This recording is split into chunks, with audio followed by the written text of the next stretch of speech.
Hi friends, welcome to my channel. Friends, আজি মই আন্তৰ্জাতিক সংস্থা ইন্টাৰনেশ্যনেল অৰ্গেনাইজেশ্যনৰ পাৰ্ট 2 ভিডিঅ'টো লৈ আহিছোঁ আৰু এই সকলোবোৰ কুৱেশ্যন ইংৰাজী আৰু অসমীয়া দুয়োটা মাধ্যমতে প্ৰস্তুত কৰি উলিওৱা হৈছে আৰু সকলোবোৰ কম্পিটিটিভ এক্সামত ইন্টাৰনেশ্যনেল অৰ্গেনাইজেশ্যনৰ পৰা এটা বা দুটা কুৱেশ্যন আহে সো আপোনালোকে এই কুৱেশ্যনৰ এনসাৰবোৰ মনত ৰাখিবলৈ চেষ্টা কৰিব আৰু ফ্ৰেণ্ডছ এই জ্ঞান চেল চেনেলটোত যিমানবোৰ ভিডিঅ' আহিব সকলোবোৰ ভিডিঅ' অসমীয়া আৰু ইংৰাজী দুয়োটা মাধ্যমতে প্ৰস্তুত কৰা হ'ব আপোনালোকৰ সুবিধাৰ্থে এই দুয়োটা মাধ্যমতে কুৱেশ্যনবোৰ প্ৰস্তুত কৰি উলিওৱা হৈছে সো ফ্ৰেণ্ডছ আহক এতিয়া আমি কুৱেশ্যনখিনি চাই লওঁ ফ্ৰেণ্ডছ 1 নম্বৰ কুৱেশ্যনটো দিয়া আছে who was the first Indian to be president of UN general assembly কি কৈছে ৰাষ্ট্ৰসংঘৰ সাধাৰণ পৰিষদৰ সভাপতি হোৱা প্ৰথমগৰাকী ভাৰতীয় কোন আছিল ইয়াৰে শুদ্ধ উত্তৰটো হ'ল option A Shrimati Vijaya Lakshmi Pandit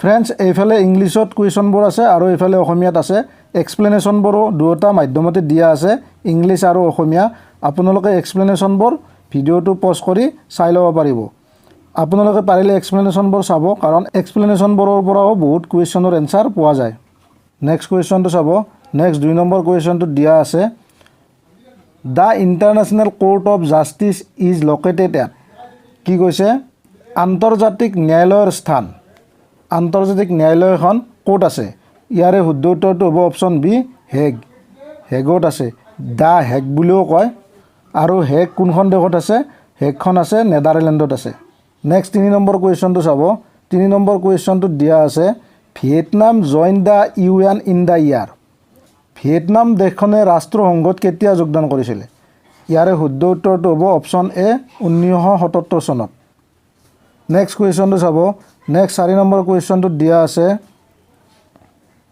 which of the following international organization has started the scheme partnership for peace for a group of nations কি কৈছে যে তলত উল্লেখ কৰা কোনটো আন্তঃৰাষ্ট্ৰীয় সংগঠনে এটা জাতিৰ এটা দলৰ বাবে শান্তিৰ বাবে অংশীদাৰিত্ব আঁচনি আৰম্ভ কৰিছে ইয়াৰে শুদ্ধ উত্তৰটো হ'ব অপশ্যন সি উত্তৰ আটলান্টিক চুক্তি সংস্থা নাটো বুলি কয় নাটোৰ ফুল ফৰ্মটো হ'ল নৰ্থ আটলান্টিক ট্ৰিটি অৰ্গেনাইজেশ্যন এই নাটোৰ ফুল ফৰ্মটো আপোনালোকে মনত ৰাখিব কেতিয়াবা এক্সামত নাটোৰ ফুল ফৰ্মটো সোধা দেখা যায় নেক্সট স্লাইডত ইয়াৰে এক্সপ্লেনেশ্যনটো দিয়া আছে আপোনালোকে ইয়াৰ পৰা এক্সপ্লেনেশ্যনটো চাই ল'ব পাৰিব নেক্সট কুৱেশ্যনটো চাব নেক্সট 5 নম্বৰ কুৱেশ্যনটো দিয়া আছে which of the following is human rights organization কি কৈছে তলৰ কোনটো মানৱ অধিকাৰ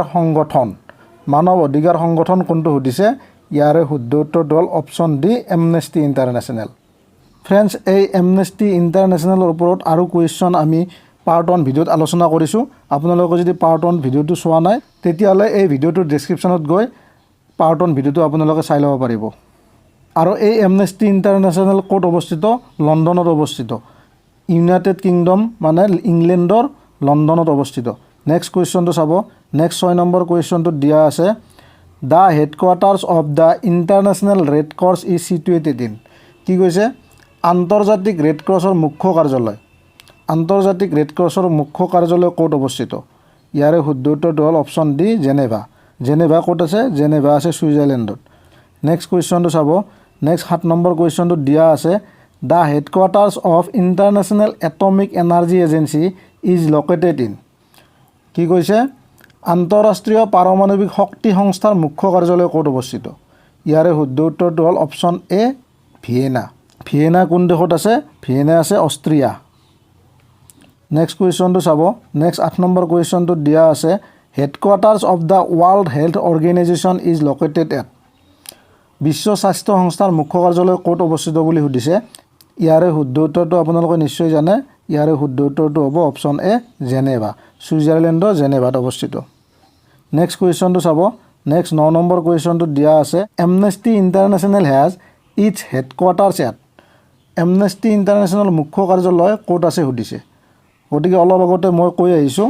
ইয়াৰে মুখ্য কাৰ্যালয়টো আছে লণ্ডনত অপশ্যন ডিটো হ'ব ইয়াৰে শুদ্ধ উত্তৰ ফ্ৰেণ্ডছ আপোনালোকে এই এক্সপ্লেনেশ্যনবোৰ পঢ়ি যাব এই এক্সপ্লেনেশ্যনৰ পৰা আপোনালোকে বহুত কুৱেশ্যনৰ এনসাৰ গম পাব আৰু সেইবাবে মই প্ৰত্যেকটো কুৱেশ্যনৰ এগেইনষ্টত এক্সপ্লেনেশ্যন দি গৈছোঁ নেক্সট কুৱেশ্যনটো চাব নেক্সট 10 নম্বৰ কুৱেশ্যনটোত দিয়া আছে first Indian to make a speech in Hindi before the UN general assembly is. কি কৈছে ৰাষ্ট্ৰসংঘৰ সাধাৰণ পৰিষদত হিন্দীত ভাষণ দিয়া প্ৰথম ভাৰতীয় কোন আছিল? ইয়াৰে শুদ্ধ উত্তৰটো হ'ল option B AB Vajpayee, Atal Bihari Vajpayee আছিল। তেখেতে 1977 চনত ৰাষ্ট্ৰসংঘৰ সাধাৰণ পৰিষদত হিন্দীত ভাষণ দিছিল। গতিকে ইয়াতে চনটো আছে, এক্সপ্লেনেশ্যনৰ পৰা আপোনালোকে চনটো গম পাইছে। নেক্সট কুৱেশ্যনটো চাব। নেক্সট 11 নম্বৰ কুৱেশ্যনটোত দিয়া আছে ইণ্টাৰপল মিনছ। ইণ্টাৰপল মানে কি?